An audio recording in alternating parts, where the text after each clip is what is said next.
నమస్కారం. ఈ press meet ఎందుకు కాల్ఫర్ చేశామనేది నేను ముందే మీకు ఇన్ఫర్మేషన్ చెప్పాను. ఎస్ఆర్ఐటి ఇంజనీరింగ్ కాలేజీ మీకు అందరికి తెలుసు, 2008లో 300 ఇంటేక్తో స్టార్ట్ చేశాం. 2008 తర్వాత గ్రాడ్యువల్గా అంటే బ్రాంచెస్ పెంచాం, నంబర్ ఆఫ్ సీట్స్ పెంచాము. తర్వాత ఎప్పుడు కాలేజీకి ఒక ఎలిజిబిలిటీ క్రైటీరియానే ఉంటుంది. అంటే లైక్ న్యాక్ రావాలంటే ఎలిజిబిలిటీ క్రైటీరియా ఏంటి, ఎన్బిఏ రావాలంటే ఎలిజిబిలిటీ క్రైటీరియా ఏంటి, అట్లాగే పర్మనెంట్ అఫిలియేషన్ కావాలంటే ఎలిజిబిలిటీ క్రైటీరియా ఏంటి, ఆ తర్వాత అటానమస్ కావాలంటే ఎలిజిబిలిటీ క్రైటీరియా ఏంటి. అంటే ఇన్ని ఇయర్స్ ఇన్ని బ్యాచ్లు పాస్ అవుట్ అయితేనే దీనికి ఎలిజిబుల్ అనేది ఉంటుంది. సో ఆ రకంగా వరుసగా అంటే పర్మనెంట్ అఫిలియేషన్తో మొదలుకొని పర్మనెంట్ అఫిలియేషన్ తర్వాత న్యాక్కి ఏ గ్రేడ్ కావచ్చు, తర్వాత ఎన్బిఏ అక్రిడిటేషన్ వరుసగా 2 సార్లు కావచ్చు, ఆ తర్వాత రీసెంట్గా 2 years కిందటి నుంచి అటానమస్ కూడా అయిందని చెప్పడానికి చాలా గర్వపడుతున్నాం, సంతోషపడుతున్నాం. ఎందుకంటే మీకు అందరికీ తెలుసు, అనంతపురం జిల్లా అంటే కొన్ని ఏళ్ల నుంచి కూడా ఎవరు మాట్లాడినా ఏదో కరువు జిల్లా అనో లేదంటే వెనుకబడిన ప్రాంతం అనో చెప్తున్నారు. మరి అట్లాంటి జిల్లాలో అట్లాంటి భౌగోళిక పరిస్థితుల్లో ఒక రూరల్ ఏరియాలో అంటే దాదాపు అనంతపురం నుంచి 10 కిలోమీటర్లు మా సొంత గ్రామం, మా రోటరీపురము, తర్వాత సింగనమల ఇటువైపు నుంచి నేను వచ్చాను కాబట్టి ఈ ఏరియాలోనే కాలేజ్ పెట్టాం. తర్వాత ఈ సీట్స్ పెంచే క్రమంలో ఈరోజు లేటెస్ట్ టెక్నాలజీస్ ఏవైతే ఉన్నాయంటే వరల్డ్లో డిమాండ్ దేనికి ఉంది, సప్లై మనం పిల్లల్ని ఏ రకంగా తయారు చేయాలనేది ఆలోచన చేసినప్పుడు మరి లాస్ట్ ఇయరే again we introduced 2 more branches. ఒకటి వచ్చేసి డేటా సైన్స్, ఇంకొకటి వచ్చేసి artificial intelligence and machine learning.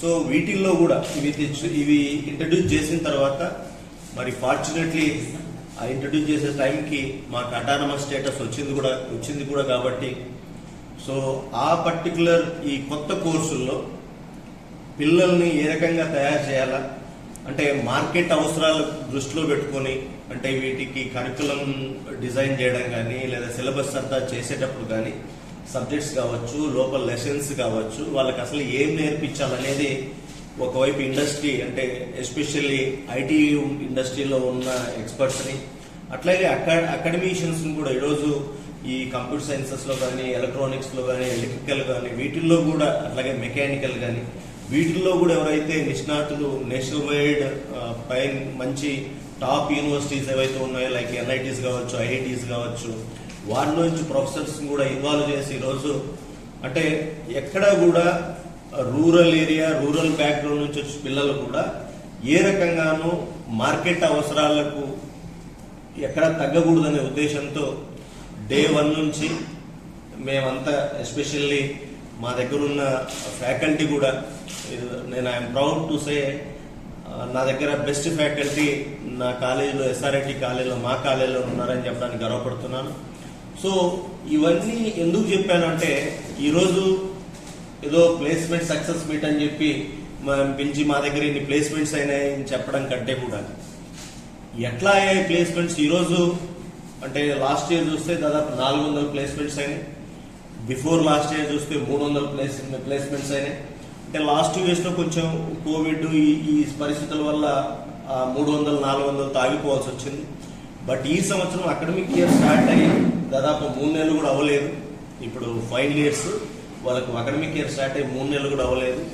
ఈ 3 నెలల కాలంలోనే దాదాపు కాదు 544 ప్లేస్మెంట్స్ ఈ రోజుకి అంటే 500 మార్కు క్రాస్ చేసినాం. కాబట్టి ఈ రోజు పిల్లలందరితో కూడా ఈ సక్సెస్ ని పంచుకోవాలని చెప్పి సక్సెస్ మీట్ పెట్టుకొని పిల్లలు ఆనందంగా కేక్ కట్ చేశారు, చాలా సంబరాలు చేసుకున్నారు.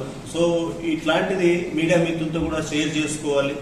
మరీ ముఖ్యంగా అంటే ఎక్కడ కూడా ఈరోజు ప్రభుత్వం కూడా ఎంత సహకారం అందిస్తుందో ఈరోజు చదువుకునే వాళ్ళకు అది అందరికీ తెలుసు.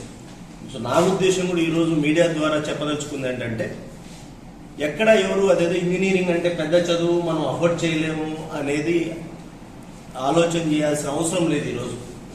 ఎందుకంటే ఈ ప్రభుత్వం వచ్చిన తర్వాత వైఎస్ జగన్మోహన్ రెడ్డి గారు నవరత్నాలు ఏదైతే పెట్టారో జగనన్న విద్యా దీవెన, వసతి దీవెన అని, విద్యా దీవెనలో ఫుల్ ఫీజు రియంబర్స్మెంట్. ఇప్పుడు మన కాలేజీ ఫీజు 50,200. ముందు అంటే ఈ గవర్నమెంట్ రానంత వరకు అంతకు ముందు ప్రతి స్టూడెంట్కి అంటే ఎలిజిబిలిటీ ఎవరైతే ఉంటే వాళ్ళకు 35,000 గవర్నమెంట్ ఇచ్చేది, మిగతా 15,200 వాళ్ళే పే చేసుకునే వాళ్ళు. అట్లాగే హాస్టల్లో ఉంటే హాస్టల్ ఫీజు కూడా వాళ్ళే పే చేసేవాళ్ళు. ఈరోజు ఆ పరిస్థితి మారిపోయింది. 50,200 కాలేజ్ ఫీజు అయితే 50,200 4 విడతల్లో 12,550 రూపాయలు 3 నెలలకు ఒకసారి మదర్ అకౌంట్లో వేస్తున్నారు. మేము కూడా వాళ్ళ మదర్ అకౌంట్లో పడిన తర్వాతే మేము ఫీజు తీసుకుంటాం. అంటే ఫీజు ఎవరైతే పేద విద్యార్థులు ఉన్నారో వాళ్ళ జేబులో నుంచి 1 రూపాయి కూడా మేము అడగట్లేదు. అట్ ద సేమ్ టైం వాళ్ళ వసతి ఖర్చుల కోసం వాళ్ళ హాస్టల్లో ఉన్నా బయట రూమ్లో ఎక్కడున్నా ఈ ఏదైతే ఫీజు రియంబర్స్మెంట్కి ఎలిజిబిలిటీ ఉన్న ప్రతి స్టూడెంట్కి కూడా 20,000 రూపాయలు జగనన్న వసతి దీవెనని కూడా ఇస్తున్నారు. అంటే ఎక్కడ ఏ పేద విద్యార్థి కూడా ఏదో ఇంజనీరింగ్ చదువులు లేదా ఏ పై చదువులైనా సరే ఇది మనకు అందని ద్రాక్ష అనే ఆలోచన చేయొద్దు. ఒకవైపు ఏమో ప్రభుత్వం నుంచి మీకు పూర్తి సహాయ సహకారాలు ఉన్నాయి, రెండవ వైపు మేము మాలాంటాం. ఈరోజు అనంతపురంలో మీకు అందరు తెలుసు, నేను కానీ మా మిస్సెస్ పద్మావతి ఈరోజు ఎమ్మెల్యే సింగనమల మేమిద్దరం కూడా బీటెక్ ఎంటెక్ జేఎన్టీ అనంతపురంలో చేసి ఈ మా ఏరియాకి ఎస్పెషల్లీ ఇక్కడ రూరల్ బ్యాక్గ్రౌండ్ ఉన్న పిల్లలకి మంచి ఎడ్యుకేషన్ ఇవ్వాలి. బికాస్ మేము పెరిగిన పరిస్థితుల్ని నేనే వెనక్కి చూసుకుంటే వ్యవసాయ కుటుంబం నుంచి అంటే చాలా దారిద్ర్యం నుంచి వచ్చి ఈరోజు ఈ పరిస్థితుల్లో మేము ఉన్నామంటే దానికి కేవలం చదువే కారణం. మేము చదువుకున్నాం కాబట్టి ఈరోజు ఈ స్థాయికి రాగలిగాం. అంటే ఫర్ ఎనీబడి పేదరికం నుంచి బయటపడాలంటే చదువు ఒక్కటే మార్గం. కాబట్టి ఎక్కడ కూడా పేదరికం అడ్డు రాకుండా ఒకవైపు ప్రభుత్వం చేస్తూ ఉంది. తర్వాత ఇక్కడికి వచ్చిన తర్వాత మేము కూడా అంటే ఏదో చదువు చెప్పాము పంపించామని కాకుండా రేపు పొద్దున మార్కెట్లో అంటే ఎక్కడికి పోయినా ఉద్యోగం. ఈరోజు ఇక్కడ ఉండగానే ఉద్యోగాలు వస్తున్నాయి. ముందు సంవత్సరాల్లో కానీ ఇన్ని ఉద్యోగాలు రాలేదని చెప్పి అయినా సరే వాళ్ళు ఈరోజు చూస్తే ప్రతి స్టూడెంట్ ఎవరైతే ఎస్ఆర్ఐటీలో చదువుకొని పాస్ అయ్యి ఈరోజు బయటికి వెళ్ళాడో ప్రతి స్టూడెంట్ కూడా బ్రహ్మాండంగా స్థిరపడిపోయినాడు జీవితంలో. అంటే మంచి ఉద్యోగాలు కావచ్చు, కొంతమంది మంచి బిజినెస్లు పెట్టుకున్నారు, కొంతమంది ఎంఎస్ చేయడానికి అమెరికా యూకే వెళ్ళారు. సో ఈ రకంగా ఆ పిల్లాడి నుంచి నెక్స్ట్ తరాలన్నీ వాళ్ళ జనరేషన్స్ అన్నీ మారిపోయే అవకాశం కేవలం ఇందులోనే ఉంది. ఈరోజు మీరు ఈ ఇందాక ప్లేస్మెంట్స్ గురించి చెప్పాను. ఒక్క సిటిఎస్లోనే కాగ్నిజెంట్ టెక్నాలజీస్ ఒక సిటిఎస్లోనే 180 ఉద్యోగాలు వచ్చాయి. మొన్ననే విప్రోలో 175 ఉద్యోగాలు వచ్చాయి. అంతకుముందు టీసీఎస్లో 119 ఉద్యోగాలు వచ్చాయి. మధ్యలో డిబిఎస్ అనే ఒక ఎంఎన్సి కంపెనీలో 9 లక్షల ప్యాకేజ్తో 7 మందికి ఉద్యోగాలు వచ్చాయి. అంటే ఈ 9 లక్షలు ఎందుకు చెప్తున్నా అంటే మిగతా అందరికి కూడా 4 లక్షలు 4.5 లక్షల మధ్యలో ప్యాకేజీలు ఉన్నాయి. సో కొంతమంది ఇంకా టాలెంట్ ఉన్న వాళ్ళకి ఎక్కడ కూడా మార్కెట్ ఉంది. నువ్వేదో మేము ఇక్కడితో ఆగిపోని కూడా మా పిల్లలు చెప్పట్లేదు. ఈరోజు ప్లేస్ అయిన ఈ 544 మందికి కూడా మీరు ఇక్కడితో ఆగద్దు, ఇంకా మంచి కంపెనీస్ టార్గెట్ చేయండి. లైక్ గూగుల్ కానీ, యాపిల్ కానీ, అమెజాన్ కానీ ఇవే ప్యాకేజెస్ 20 లక్షలు 30 లక్షలు ఉండే ఉద్యోగాలు కూడా ఉన్నాయి. సో ఇక్కడ ఎందుకు నేను అంత ధైర్యంగా చెప్పగలుగుతున్నా అంటే మా దగ్గర అంటే ట్రైనింగ్ అండ్ ప్లేస్మెంట్ సెల్లో పనిచేసే వాళ్ళు కావచ్చు, తర్వాత మా లెక్చరర్స్ కావచ్చు, వీళ్ళందరూ కూడా చాలా కమిటెడ్గా ఈ పిల్లల్ని నెక్స్ట్ లెవెల్ అంటే ఎక్కడ కూడా మీకు top level institutions like JNT కావచ్చు, ఎన్ఐటీస్ కావచ్చు, వాళ్లకు సరిసమానంగా మన పిల్లల్ని తయారు చేయాలనే ఒక మైండ్ సెట్తో పనిచేస్తున్నారు. కాబట్టి ఈరోజు ఇవన్నీ కూడా సాధ్యమైనవి. అంటే నా దగ్గర ఉన్నదే ఇప్పుడు ఫైనల్ ఇయర్లో 600 మంది స్టూడెంట్స్ ఉన్నారు. 5 బ్రాంచుల్లో computer science, electronics, electrical, civil, mechanical ఈ 5 బ్రాంచుల్లో 600 మంది ఉన్నారు. అందులో ఫస్ట్ నేను క్లియర్ చెప్తా ఉన్నా, ఫస్ట్ క్లాస్ వచ్చుంటే ఇర్రెస్పెక్టివ్ ఆఫ్ బ్రాంచ్ నువ్వు కంప్యూటర్ సైన్సా, సివిలా, మెకానికలా, ఎలక్ట్రానిక్సా సంబంధం లేదు. ఎస్ఆర్ఐటిలో ఏ బ్రాంచ్ చేరినా ఫస్ట్ క్లాస్తో పాస్ అయితే నీకు కనీస వేతనం 4 లక్షలతో ఒక ఉద్యోగం ఉంటుందనే ఒక భరోసాని ఈరోజు మేము కాలేజీ నుంచి కల్పించినందుకు నిజంగానే చాలా గర్వపడుతున్నాం. అంటే ఇప్పుడు ఈ రోజున్న 540 మంది కాదు, ముందు ఇయర్స్తో పోలిస్తే దాదాపు వేలాది మంది స్టూడెంట్స్ ఇక్కడ నుంచి చదువుకొని పోయి మంచిగా సెటిల్ అయ్యారు, వాళ్ళ ఫ్యామిలీస్ బాగుపడినాయి. సో అట్లాంటి జనరేషన్స్కి ఇండైరెక్ట్లీ ఈ సొసైటీ ఆర్ నేషనల్ డెవలప్మెంట్కి మేము కూడా మా పాత్ర ఉంది, మేము కూడా మంచి పాత్ర పోషిస్తున్నాం అని చెప్పడానికి నిజంగానే చాలా గర్వకారణంగా ఉంది. ఇదే మా పేరెంట్స్కు మా మీద నమ్మకం కానీ, పిల్లలకు మా కాలేజ్ మీద ఉన్న నమ్మకం కానీ, అట్లాగే ఫ్యాకల్టీకి కూడా పిల్లల మీద ఉండే కమిట్మెంట్ కానీ, ఇవన్నీ ముందు డెఫినెట్గా ఇంకా బాగుంటాయి. ఈ ఎస్ఆర్ఐటిని రాబోయే 5 ఏళ్లలో ఒక ఎన్ఐటి స్థాయికి డెఫినెట్గా మేము తీసుకెళ్తామనే నమ్మకం ఉంది. ఆ దిశగానే మేమంతా కలిసి ప్రయాణం చేస్తున్నాం. కాలేజీలో ఫ్యాకల్టీ కావచ్చు, మేమంతా కూడా ఆ టార్గెట్ పెట్టుకొని, ఆ లక్ష్యం పెట్టుకొని వచ్చే 5 ఏళ్లలో మనకు టాప్ లెవెల్ ర్యాంకర్స్ అంతా, అంటే 1000 లోపల ర్యాంకర్స్ కూడా మా కాలేజీలో జాయిన్ అవ్వాలి. ఆ క్వాలిటీ స్టాండర్డ్స్ మేము అంతగా పెంచాలనే దీంతోనే పనిచేస్తున్నాం. ఈ సంవత్సరం దాదాపు 3000 ఉండే ర్యాంకర్ కూడా మా దగ్గర 2 పిల్లలు జాయిన్ అయ్యారు. సో నిజంగానే మేము కాలేజ్ పెట్టినప్పుడు 2008లో కాలేజ్ పెట్టినప్పుడు స్టార్టింగ్ ర్యాంక్ 25,000 ఉండేది. 25,000 నుంచి ఇంకా 1,00,000 ఎంతవరకు ఉంటే క్వాలిఫై అవ్వని సీట్లు వచ్చే పరిస్థితి ఉండేది. సో 25,000 కాస్త 20,000 అయింది, 20,000 కాస్త 15,000 అయింది. ఈరోజు 3,000కి మా లోయెస్ట్ ర్యాంక్, స్టార్టింగ్ ర్యాంక్ చేరినందుకు నిజంగానే చాలా సంతోషంగా ఉంది. సో ఈ ఫ్యాకల్టీ ఇచ్చిన ధైర్యం, ఉత్సాహం, అట్లాగే పేరెంట్స్ చూపిస్తున్న నమ్మకం వమ్ము చేయకుండా డెఫినెట్గా మేము అనుకున్న లక్ష్యాన్ని మేము చేరుతాం. మరి ఎస్ఆర్ఐటిని ఎస్టేదో ఈ జిల్లాకో, రాయలసీమకో, రాష్ట్రానికో పరిమితం కాకుండా నేషనల్ వైడ్ ఒక మంచి ఇన్స్టిట్యూట్ అనంతపురంలో ఉంది.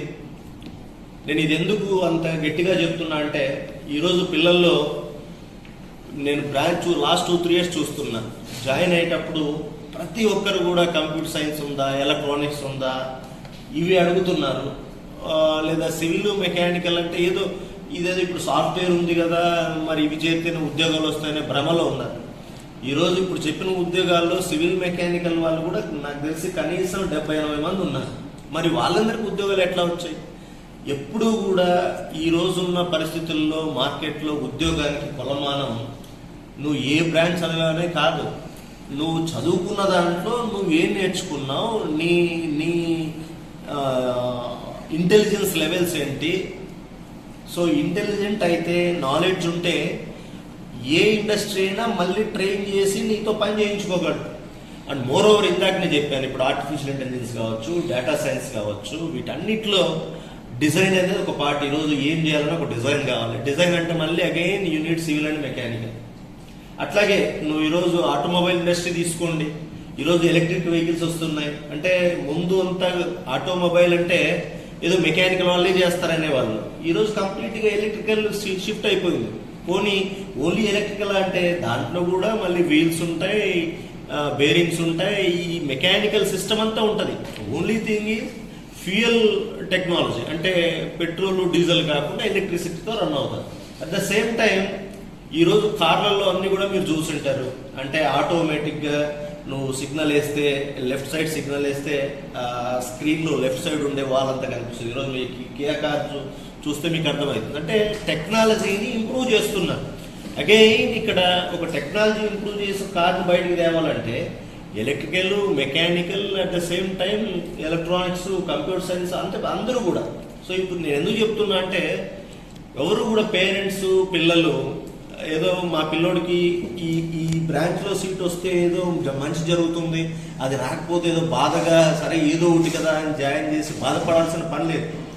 మీరు చూడాల్సిందల్లా ఏ ఇన్స్టిట్యూషన్లో మనం జాయిన్ చేస్తున్నాం, ఎక్కడ చదువుతున్నాడు, అక్కడ మన వాడికి మంచిగా పాఠాలు చెప్పి మనల్ని ప్రయోజకుడిగా చేస్తారా లేదా అవే చూసుకోవాలి.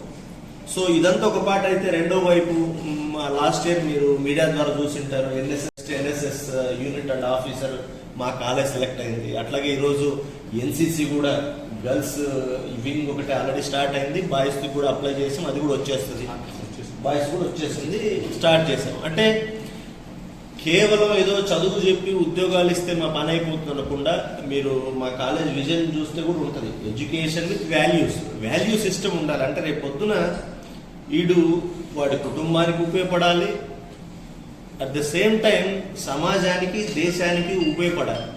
కాబట్టి ఈ ఆల్రౌండ్ డెవలప్మెంట్లో భాగంగా మేము చేసే డిసిప్లినరీ యాక్టివిటీస్ కావచ్చు, అట్లాగే ఇందాక చెప్పినట్టుగా సోషల్ సర్వీస్ యాక్టివిటీస్ కావచ్చు, అట్లాగే ఈ ఫిజికల్ ఫిట్నెస్ కోసం మేము చేసే co curricular activities, physical like sports and games, ఇట్లాంటి యాక్టివిటీస్ అన్నిట్లో కూడా ఈరోజు మా దగ్గర ఎస్ఆర్ఐటి స్టూడెంట్ అంటే ఒట్టి చదువు ఉద్యోగమే కాదు, అన్ని విషయాల్లో కూడా ఒక సమాజంలో మంచి పేరుతో బతకగలిగే ఒక విద్యార్థిని మేము తయారు చేస్తున్నాం అని చెప్పడానికి నిజంగానే చాలా గర్వపడుతున్నాను.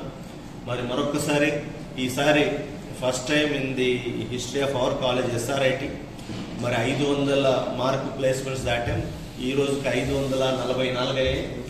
డెఫినెట్గా ఇంకా అకాడమిక్ ఇయర్ ఇంకా 8-9 మంత్స్ ఉంది. సో పూర్తయ్యేలోపు ప్రతి స్టూడెంట్కి 100% అంటే ఫస్ట్ క్లాస్తో పాస్ అయిన ప్రతి స్టూడెంట్కి 100% ఒక మంచి జాబ్ వచ్చే రకంగా నిజంగానే అంటే మామూలు బయట కంపెనీలు ఇండస్ట్రీస్లో వాడే భాష గ్యారంటీ అంటుందా, అట్లా మేము కూడా ఖచ్చితంగా గ్యారంటీ ఇస్తామనే ధైర్యం ఈరోజు నాకు వచ్చింది. బికాజ్ ఒక 3 నెలల్లోనే దాదాపు 500 ఉద్యోగాలు వచ్చాయి, ఇంకా 9 నెలలు ఉంది. అందరినీ కూడా ఈవెన్ ఇప్పుడు ఫస్ట్ క్లాస్ అని చెప్తున్నా, దగ్గర ఉండే వాళ్ళని కూర్చోబట్టి స్టడీ అవర్స్ పెట్టి కానీ వాళ్ళకు కూడా ఫస్ట్ క్లాస్ వచ్చేలాగా వాళ్ళని తయారు చేసి వాళ్ళకి ఉద్యోగం ఇప్పించే కార్యక్రమం డెఫినెట్గా చేస్తాం. అట్లాగే ఈ సంవత్సరం కూడా మరి అడ్మిషన్స్ అన్ని బ్రహ్మాండంగా ఆల్మోస్ట్ దాదాపు 100% అడ్మిషన్స్ అయ్యాయి. ఈ పిల్లలు కూడా ఈ సంవత్సరం నుంచి మేము అనుకున్నది, మా కాలేజీలో చేరిన స్టూడెంట్ ఎవ్వరూ కూడా ఒక్కడు కూడా ఫెయిల్ అవ్వకూడదు. పాస్ పర్సెంటేజ్ 100% ఉండాలి. దానికి తగ్గట్టుగా మనం ఏం చేయాలనే దాని మీద మేము ఎక్సర్సైజ్ మొదలు పెట్టాం. అదొక ఛాలెంజింగ్గా తీసుకున్నాం. ఇయర్ నుంచి ఎట్టి పరిస్థితుల్లో ఏ స్టూడెంట్ డ్రాప్ అవుట్ అవ్వకూడదు, ఏ స్టూడెంట్ కూడా ఫెయిల్ అవ్వకూడదు ఫస్ట్ ఇయర్ నుంచి. బికాస్ ఒక్కసారి ఫెయిల్ ఒక సబ్జెక్ట్కి అలవాటు పడితే వాడికి అది మామూలు అయిపోతుంది, ఇంతే కదా ఏముందిలే మళ్ళీ రాసుకుందాం అనుకుంటాడు. బట్ అట్లా కాదు. సో ఫస్ట్ ఇయర్ నుంచే ఇది ఎందుకు చెప్తున్నా అంటే, దిస్ ఈజ్ వేర్ ప్రతి సంవత్సరం మేము కూర్చున్నప్పుడు మనం ఇంకా ఏం చేయాలి, ఇంకొంచెం మన గ్రాఫ్ అప్వర్డ్స్గా ఇంకా వెళ్ళాలంటే ఏం చేస్తే ఇంకొంచెం మనకు మంచి పేరు వస్తుంది, పిల్లల్ని బాగా తయారు చేస్తామనే ఆలోచనలో ఈ ఫస్ట్ ఇయర్ పిల్లలకి 100% పాస్ పర్సెంటేజ్ ఉండాలి. అట్లాగే మరి మీరు చూస్తుంటారు, ఇందాక కొత్త బ్లాక్ ఒకటి కట్టే, అందులో లైబ్రరీ అండ్ ఈ కంప్యూటర్ సెంటర్ ఒకటి స్టార్ట్ చేస్తున్నాం. Computer centre in the sense మామూలు ల్యాబ్ లాగా కాకుండా అంటే చిన్న కంపెనీ లాగా, దాంట్లో మా దగ్గర చదివే పిల్లల్ని 10,000 రూపాయల స్టైఫండ్తో 20 మందిని రిక్రూట్ చేసుకొని, అంటే మొత్తం 3,000 మందికి అవకాశం ఇస్తాం. ఆ 3,000 మందిలో ఎవరైతే ఈ టాప్ క్రీమ్ ఉంటారో పిల్లలు బాగా చదివే వాళ్లకు మేమే ఉద్యోగాలు ఇస్తాం. అంతే స్టైఫండ్ లాగా మంత్లీ 10,000 ఇచ్చి ఆ 20 మందితో మేబీ ఫస్ట్ ఇయర్ అయితే ఫస్ట్ ఇయర్ నుంచే ఎవరైతే నేను చెప్పాను ఇక్కడ ఏ ఇయర్ అనేది కూడా మేము చెప్పట్లేదు, ఏ బ్రాంచ్ అనేది కూడా చెప్పట్లేదు, అది కూడా అర్థం చేసుకోవాలి. ఎందుకనే బ్రాంచ్ అనేది ఎప్పుడు మ్యాటర్ కాదని చెప్తాను. సో నేను ఇయర్ బార్ పెట్టలేదు, బ్రాంచ్ బార్ పెట్టలేదు. ఇట్స్ మేము పెట్టే exam common to all 3,000 students around. So అందులో టాప్ 20 తీసుకొని వాళ్ళకు ఈ స్టైఫండ్ ఇచ్చే కార్యక్రమం చేసి ఒక సాఫ్ట్వేర్ కంపెనీలో ఏ రకంగా అయితే ఉద్యోగాలు చేస్తారో మళ్ళీ ఆ చేసే ప్రొడక్షన్ కూడా మళ్ళీ పిల్లలకే అవకాశం ఇస్తున్నాం. సో మీ రియల్ లైఫ్లో ఇఫ్ యూ ఫీల్ దీనికి నువ్వు రైతు కుటుంబం నుంచి వచ్చి ఉంటావు, మీ ఊళ్ళో లేదా మీ ఇంట్లో రైతు పడే ఇబ్బందులు ఏమైనా చూసి దానికైనా మనం టెక్నాలజీ వాడితే మంచి సొల్యూషన్ వస్తుందని ఫీల్ అయితే, సో ఈ రకంగా పిల్లలకు కూడా ఆ ఐడియాస్ ఏమైనా ఉంటే ఇచ్చి ఆ ఐడియాస్ని ప్రోడక్ట్స్ రూపంలోకి తేవడానికి మేము ఇంటర్నల్గా ఒక స్టార్టప్ కంపెనీ లాగా కాలేజ్ నుంచే ఈ సంవత్సరం మొదలు పెడుతున్నాం. సో ఈ రకంగా ముందు రాబోయే కాలంలో డెఫినెట్గా ఒక కమింగ్ 5 yearsలో అంటే బై 2027 మేము ఎన్ఐటీస్తో కంపీట్ చేసేలాగా ఈ ఇన్స్టిట్యూషన్ని తీసుకెళ్లేలాగా మేము ఒక లక్ష్యాన్ని పెట్టుకున్నాం. డెఫినెట్గా మరి పిల్లలు, పేరెంట్స్, మా ఫ్యాకల్టీ, అట్లాగే సొసైటీలో ఉండే మీలాంటి వాళ్ళందరూ కూడా మీ అందరి సహకారంతో ఆ లక్ష్యాన్ని ఖచ్చితంగా అధిగమించగలమనే ధైర్యం మాకుంది. మీరు కూడా అందరూ కూడా తోడ్పడతారని ఆశిస్తూ సెలవు తీసుకుంటున్నాను. ఏంటంటే ఇక్కడ నేను మీడియాలో చెప్పడానికంటే కూడా మీరు కూడా ఒక డౌన్ ట్రేడెడ్ పీపుల్ అంటే సంథింగ్ లైక్ కూలికి పోయే వాళ్ళు, ఆటోలు దూకుని బతికే వాళ్ళు, చిన్న బడ్డీ కొట్టు బతికే వాళ్ళు, ఇట్లాంటి వాళ్ళ పిల్లలకి ఇక్కడ చదువుకుని ఈరోజు ఏ ఉద్యోగం వచ్చింది, సో వాళ్ళు ఇక్కడికి రావడానికి వాళ్ళ కృషి ఏంటి, కాలేజ్ కాంట్రిబ్యూషన్ ఏంటి, అసలు వాళ్ళు రేపొద్దున సొసైటీకి ఏ రకంగా ఉపయోగపడతారని వాళ్ళ మాటల్లోనే మీరు తీసుకొని దాన్ని మనం సొసైటీకి చేయగలిగితే అట్లాంటి వాళ్ళకు కూడా మోటివేషన్ ఉంటుంది. అంటే పల్లెటూళ్ళల్లో మేము ఇంజనీరింగ్ చదవగలమా, పోనీ గవర్నమెంట్ డబ్బులు ఇస్తుంది కానీ చదివితే ఏమైనా ఉపయోగం ఉందా లేదా, ఇంజనీర్లు అంతా ఇంజనీరింగ్ లక్షల మంది చదువుతున్నారు, అసలు ఏం ఉపయోగం ఉంటుందా, అట్లాంటి అనుమానాలు ఉండే వాళ్ళు కొంచెం మోటివేటింగ్ ఉంటుంది, ఎంకరేజింగ్ ఉంటుంది. సో అట్లాంటి కూడా పిల్లల నుంచి మీరు ఏమైనా తీసుకొని వాటిని ప్రజల్లోకి తీసుకెళ్తే మనం కూడా అంటే we should be part of ఇదంతా కూడా సొసైటీకి కాంట్రిబ్యూషన్. ఇట్స్ నాట్ అబౌట్ నేను ఎస్ఆర్ఐటీని ఏదో ప్రొజెక్ట్ చేయాలనేది పాయింట్ కాదు. ఇక్కడ ఇంజనీరింగ్ ఎడ్యుకేషన్కి ఇంకా ఉంది, బాగా చదివిన వాళ్ళకి ఉద్యోగాలు బాగా వస్తాయి, జీవితాలు మారిపోతాయి. సో అది ఆ చదువుకి ఏ రకమైన అడ్డంకులు లేవు, ప్రభుత్వం నుంచి సహకారం ఉంది, మంచి కాలేజీలు ఉన్నాయి, మంచి ఉద్యోగాలు మార్కెట్ కూడా బాగుందని తెలిపే ప్రయత్నం మనం చేయగలిగితే మేబీ మనమంతా కూడా అందరం కలిసే ఈ సొసైటీకి ఎంతో కొంత కాంట్రిబ్యూట్ చేయాలని చెప్తున్నాం.